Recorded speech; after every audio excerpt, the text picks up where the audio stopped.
नमस्ते, मेरो नाम सुदीप डुवाल। म स्मार्टफोन्स फर वाटर नेपाल एसपडब्ल्यू नेपालमा एज अ संयोजकको रूपमा चाहिँ काम गरिरहेको छु। र स्मार्टफोन्स फर वाटर नेपाल चाहिँ एउटा रिसर्च बेस्ड अर्गनाइजेसन हो जसले चाहिँ वाटर रिसोर्सहरू मोनिटरिङ गरेर पिपुल्सहरूको लाइफलाई चाहिँ स्ट्रेटेन गर्ने चाहिँ काम गरिरहेको छ। र हामीले मुख्यतः नागरिक वैज्ञानिक अनि मोबाइल टेक्नोलोजी अनि युवा वैज्ञानिकहरू यो तीनटा अप्रोच युज गरेर चाहिँ हामीले डाटा वाटर रिलेटेड डाटाहरू चाहिँ कलेक्ट गरिरहेका छौँ। र त्यो कलेक्ट गरिसकेपछि नागरिकको थ्रुबाट नै हामीले लोकल सेन्सरहरू बनाएर कलेक्ट गरिरहेका छौँ।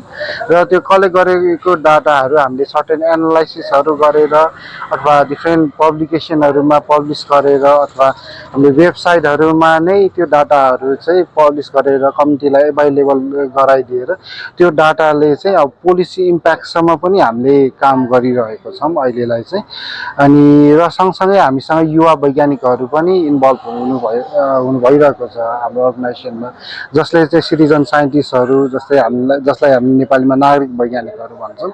र उहाँलाई ट्रेन गर्ने, रिक्रुट गर्ने र सँगसँगै उहाँले पठाएको डाटाहरूको चाहिँ क्वालिटी कन्ट्रोल गर्ने र त्यो डाटाहरू चाहिँ एनालाइसिस गर्ने कामहरू चाहिँ भइरहेको छ। र यी सबै कामहरू गरेर चाहिँ हामीले विपदमा र सँगसँगै कति पानी पर्दाखेरि चाहिँ कति बाढी आउँछ, कति चाहिँ पहिरो आउँछ भन्ने लगायतको रिसर्चहरू चाहिँ विभिन्न ठाउँमा चाहिँ गरिरहेका छौँ। र भन्ने अर्गनाइजेसन र सँगसँगै इलाम नगरपालिकासँग सहकार्य गरेर चाहिँ एउटा पाइलट प्रोजेक्ट गर्दैछौँ।